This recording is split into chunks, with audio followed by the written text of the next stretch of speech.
क्या सिर्फ voter list से नाम हटने पर पासपोर्ट रुक सकता है? क्या एक छोटी सी एंट्री आपकी पूरी आइडेंटिटी को रोक सकती है? और क्या सिस्टम अब इतना लिंक्ड हो चुका है कि एक फाइल दूसरे फाइल को ब्लॉक कर दे? आज का केस एक सीनियर जर्नलिस्ट का है, लेकिन ये सिर्फ उनका केस नहीं है, ये हर सिटीजन का सवाल बन चुका है। द टेलीग्राफ के पुराने एडिटर आर राजा गोपाल ने फरवरी 2026 में अपने पासपोर्ट के रिन्यूअल के लिए अप्लाई किया।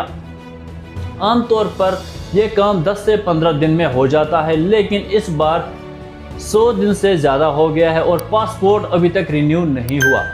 रीज़न क्या बताया गया? पुलिस वेरिफिकेशन रिपोर्ट नेगेटिव आ गया और इस नेगेटिव रिपोर्ट की वजह उनका नाम वोटर लिस्ट से गायब था। यहाँ सबसे पहला सिंपल सवाल ये है, पासपोर्ट बनवाने के लिए वोटर आईडी ज़रूरी नहीं होता। सिस्टम कहता है अगर हो तो दो, वरना दूसरे डॉक्यूमेंट्स भी चलेंगे। तो फिर सिर्फ वोटर लिस्ट से नाम हटने पर पासपोर्ट क्यों रुक गया? क्या एक लिस्ट आपकी ट्रेवल और आइडेंटिटी को रोक सकती है?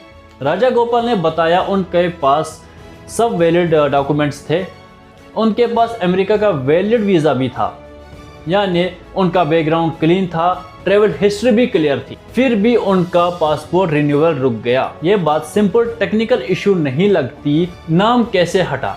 उनके मुताबिक मार्च 2026 में उनका नाम वोटर लिस्ट से हटा दिया गया। रीज़न दिया गया, पुराने रिकॉर्ड्स मैच नहीं हो रहे थे। ऐसे केस सिर्फ एक जगह नहीं होते। कई लोगों के नाम स्पेलिंग गलती, रिकॉर्ड मिस्टेक, टेक्निकल इशू की वजह से लिस्ट से निकाल दिए गए। असल मसला ये है, वोटर लिस्ट, पासपोर्ट सिस्टम और पुलिस वेरिफिकेशन सब अलग सिस्टम है, लेकिन जब ये एक दूसरे पर डिपेंड करने लग जाए तो छोटी सी गलती भी बड़ी प्रॉब्लम बन जाती है। एक एंट्री एरर जिंदगी रोक सकती है। सुप्रीम कोर्ट का जो पॉइंट था, सुप्रीम कोर्ट ने पहले ही कहा था, इलेक्शन कम्युनिकेशन किसी की सिटीजनशिप डिसाइड नहीं कर सकता। अगर किसी पर डाउट हो तो केस होम मिनिस्ट्री या प्रॉपर अथॉरिटी को भेजना होता है। फिर सवाल ये बनता है, क्या सिस्टम खुद ही सिटीजनशिप का डाउट क्रिएट कर रहा है? एडिटर ग्लैड ने भी इस केस पर कंसर्न जताया।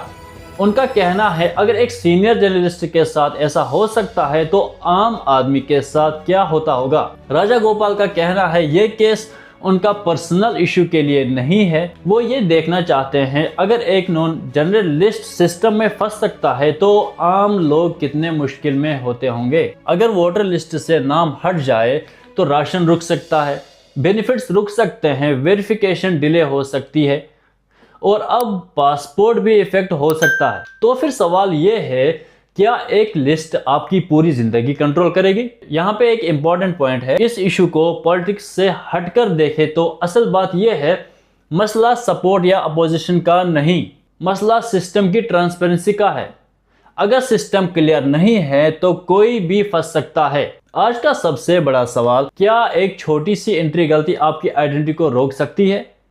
क्या वोटर लिस्ट अब सिर्फ वोटिंग तक लिमिटेड नहीं रही? और क्या सिटीजन को हर जगह अपनी आइडेंटिटी को प्रूफ करना पड़ेगा? दोस्तों, ये सिर्फ एक केस नहीं है, ये एक वार्निंग सिग्नल है। सिस्टम तब तक स्ट्रांग होता है जब तक वो ट्रांसपेरेंट हो। अगर ट्रांसपेरेंसी कम हो जाए तो फिर सिस्टम क्लैरिटी नहीं, कंफ्यूजन बन जाता है। मैं हूं आपके साथ और ये सवाल छोड़ता हूं, क्या एक सिटीजन के नाम एक लिस्ट गायब होकर उसकी पूरी आइडेंटिटी को रोक सकते हैं? कमेंट सेक्शन में जरूर बताइए आप इस बारे में क्या सोचते हैं। मिलते हैं अगले वीडियो में, तब तक के लिए अल्लाह हाफिज़।